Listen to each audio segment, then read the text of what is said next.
about all of these external provocations that continue. If you guys have been following along for the past 5 years, someone made it my job to speak as an advocate on behalf of everyone who is being underserved, exploited, etc. and so forth, whether it's because of racial issues, whether it's because of mental health issues. And this is not a job that pays well. As a matter of fact, they don't pay much of anything. And I think that they do that tactically so that I cannot up and leave, literally. So let's talk about it. Yesterday I was at a government office and I heard a man say, "You're doing this because I'm black." And I wanted to get up and say to the man, nope, they're not doing this because you're black.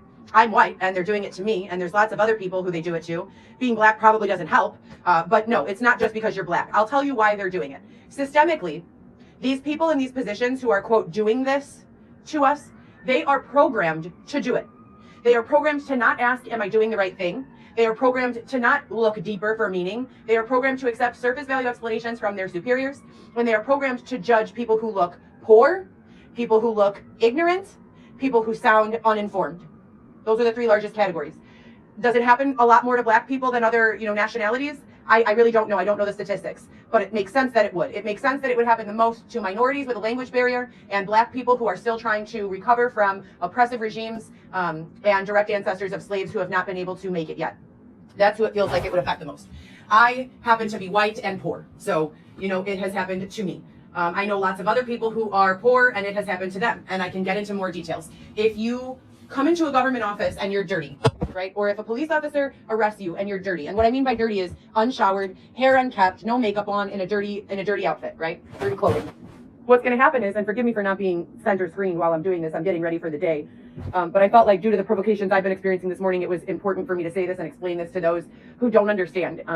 It is your responsibility to listen and to hear and to understand, because we are the future, and only this understanding and learning of knowledge can promote change and also, whether incremental or abrupt, implement that change for future generations, as well as older generations who are still suffering from a lot of these unresolved issues. People basically get into habits, whether you are a Chipotle line person who puts meat on rice, or you are a government worker who puts people in jail. People get into programmed norms, and what they do every day over and over, they become more and more comfortable with doing, and it almost becomes like an automatic reflex. And an automatic reflex is something like breathing, right? We don't have to stop and say, take a deep breath. We just breathe, right? We just breathe because we are programmed through our central nervous system to remember that we need to breathe. It's kind of also like muscle memory. If you do something for a long time, even if you stop doing it, it comes naturally once you pick it back up. So when we're talking about handling people, sadly, it becomes just like the Chipotle, scoop your rice and your beans into your bowl. It doesn't, people are not getting the individual considerations in which they deserve. And when someone appears to be unkept or dirty or has poor grammar, subconsciously, whether the person on the other end of handling them is realizing it or not, they're understanding that they can get away with explaining themselves less and doing more to control that person's outcome. I truly don't believe that most people who are involved in this unethical process even know that they are, but they are, and it needs to stop. If people are poor, they need to be made wealthy. They need to be made prosperous. The only way to resolving these issues is to giving people enough. And I've spoken at length about universal income and also about, poverty being the real enemy and the real problem. Also about the evolution of digital currency as a resolution to these problems. But when you handle people in the way that they are rice and beans and meat, rather than individuals with needs and emotions and, human beings who deserve to be heard and deserve to be repaired and restored and vindicated and lifted rather than pushed, we are not rice, beans, and meat. We don't require, the same scooping each time over and over and over. We all have different needs. We all have different reasons that brought us to where we are. But at the end of the day, money wins. So it's going to remain a situation of uneven, unfair, just people can leverage with money. And it has got to stop. Every single time I make a little bit of progress in escaping this very, very oppressive situation that I've been held in for approximately 5 years, it's like they just grab me around the waist and pull me back. And if I'm not diving headfirst into someone else's problems, they make those problems my own personal problems so that I can demonstrate what I would do to, number one, identify the problem, number two, communicate the problem, and number three, correct the problem. Because there is a giant demographic who does not know and cannot do it on their own. I like to think that I am well-spoken and articulate enough to be able to communicate, but what ends up happening is people get lost in their ego and in their pride. And even after I or someone else communicates the true problem, hey, judge, hey, officer, hey, whatever person in authority that you're choosing to speak to, I think you're handling this wrong, and here's why. Some of them are determined to improve, and therefore they open their minds and listen, and whether they agree or not, they give it some serious thought. Others are not open-minded, and ego gets in the way, or pride gets in the way, and that power trip that they're on gets in the way, and they say, well, I don't care about the ethics in regards to the situation. I'm the boss here, and so this is what's going to happen. When you're dealing with someone like that, a lot of people on the millionaire mindset, they say, just don't deal with them, just leave. But what they're refusing to address on the millionaire mindset is that in doing so, and they probably know this, they're probably just refusing to address it, in doing so, you have to sacrifice a lot. And when I say you have to sacrifice a lot, I'm talking the well-being of people that you love. I'm talking the peace and protection of people, places, and things that you love and truly care about. It's a very, very selfish decision to run. But then they argue back, it's selfless.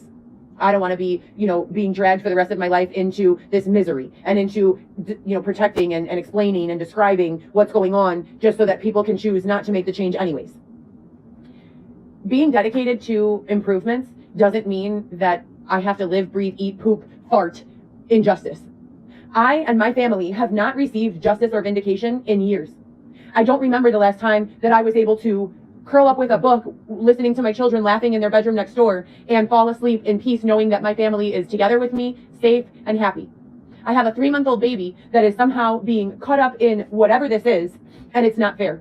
And every single time that we discuss these issues, it comes back to, well, there must be something wrong with the mother. There's nothing wrong with the mother. The only thing wrong with the mother is that her eyes are wide open, as are her ears, and she sees everything that is taking place. Until we get to a space of offering people enough money to survive, and not just survive, but live, to eat the foods that they see everyone else eating, to wear the clothes that they see everyone else wearing, to participate in the activities and the education that they see everyone else engaging in, we are going to face these issues. It is never going to change. And the only proven method of receiving any sort of attention to matter is when the authority and the one who is absolutely refusing to acknowledge the circumstances becomes the victim. That is the cycle. It's sick and it's sad, and I don't know how to fix it other than to say universal income is the answer. That's it. You'd be equally as powerful with the person next to you, and now you guys are equals and you're peers and you can discuss things. And if someone is so dumb that they will frivolously, spend money on things that don't matter, then they never had power or control to begin with. So what are you worried about? I keep on trying to make sense why universal income continues to get thumbs down and snubbed. It is the only answer. And I've discussed this at length in numerous other videos and podcasts and interviews and discussions and private conversations and public ones alike. When you give people enough, when you give people what they need, they can be okay. People are not generally resorting to violence or robberies or forceful crimes unless they are so oppressed that it is their only way. Another direct quote from Tupac: I ain't never did a crime I ain't have to do. Who can relate to that? How many of us can relate to that? I'm tired. I'm truly tired. And when I say I'm tired, I mean I muster up enough energy to smile at my children, to check on them, to try to hide as much of this as I can, to give them love as they give me. They're my only fuel. My only fuel. But I am exhausted. When I get back from doing little tasks, I feel like I need to lay down again. You've got to spread this out over more people. I can't handle so much. I want to be with my children. I have a 3-month-old son that because of the forced advocacy, I'm being literally forced to participate in. A court system, a power and authority is claiming that I need to have some sort of rigid distance from my children. Some sort of very structured interaction. And they don't even let me discuss details. If you are a human rights or civil rights attorney, if you are a power or an authority who can help me, please, my DM is always open. The provocations, the incessant text message, the incessant DMs of harassment to my loved ones and family, the repeated police reports that I have filed, the repeated reports I provided to the state of Illinois, the repeated reports I provided to the Federal Bureau of Investigations, they've all gone unanswered, all of them, every single one. I have no reason to lie. I am being trapped in the center of a demographic that is incredibly oppressed and silenced, and a demographic committed to continuing their oppression and silence. And I'm asking someone to reach down and pull my family and I, and when I say my family, I mean specifically my children, pull us out together. Not one by one, not separate us all over the country like you have the rest of my family. Grab your big claw machine and reach in and grab all of us together. Make the changes, help the people, do whatever needs to be done so that I can see my child for more than 6 hours a week, please. Please. This is not a matter of people wanting fancy things. This is not a matter of people being selfish to, harm others because they're jealous. This is not a matter of pettiness. This is a matter of There are people who are still not being reached with needs, who don't have money for clothing, who are being oppressed authoritatively, who are not being assisted. And for that reason, I am being, as they refer to it, as recycled. They are using me as, quote, recycled energy, renewable energy. That is a direct quote. I deserve to be in my own home. I deserve to be applying the college education that I have and numerous courses that I've taken in addition to the college education that I have, in addition to the several years, and more, by several I mean 6 years in one health institute of practice as the administrator for endocrinology, rheumatology, diabetic education, and nutrition, helping more than 40 doctors on any given day, being on call for each and every one of their patients' needs. I have proven myself with my professional record. I have no criminal record. I am being forced to take a various plethora of government trainings that they offer to the most oppressed individuals, when the most oppressed individuals just need money. They don't need an 8-week Zoom course on, how they should do X, Y, or Z. They don't need it. They need money. They need stability. They need housing. Please.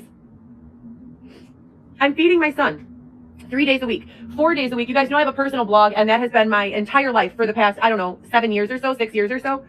And there have been 2 periods of time when I have been under a non-disclosure or an order that I'm not permitted to share certain details of my life with the general public, which is incredibly difficult to do, especially when I have a personal blog and the details of my life they're asking me to withhold are about 70% of my existence. So I'm doing my best to withhold those details. But what I would like people to understand is that I am one of those oppressed individuals right now for a reason that the algorithm is not making sense. That's why I wrote syntax error. That's why I posted syntax error. Someone reformulate the algorithms. If you know, you know.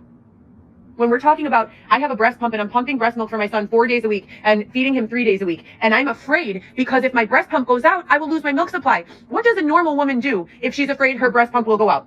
Anyone? She gets up, she goes to the store, and she purchases another breast pump, right? Now, if we had universal basic incomes, I wouldn't be feeling any anxiety at all over that. I would be feeding my son healthily. I would be pumping milk regularly. There would be no issues, right? But because I am being kicked face first into the demographic of oppressed, paying my phone bill and affording a backup breast pump in addition to a regular amount of clothing is proving to be problematic. Not because I'm unwilling to work, not because I'm refusing to earn my own income, because I am quite literally being manipulated and oppressed into this position, into articulating the oppression that those who cannot articulate are feeling, into being the voice for the voiceless. And silencing me only works for so long, because as soon as you lose interest in keeping me quiet, they come back and turn up my volume. I'm not the only one. I'm one of many. There's nothing wrong with my mental health, and I don't have any substance abuse issues. I just want to be with my children and my family. That's all I've wanted this entire time. Please help these people. Please.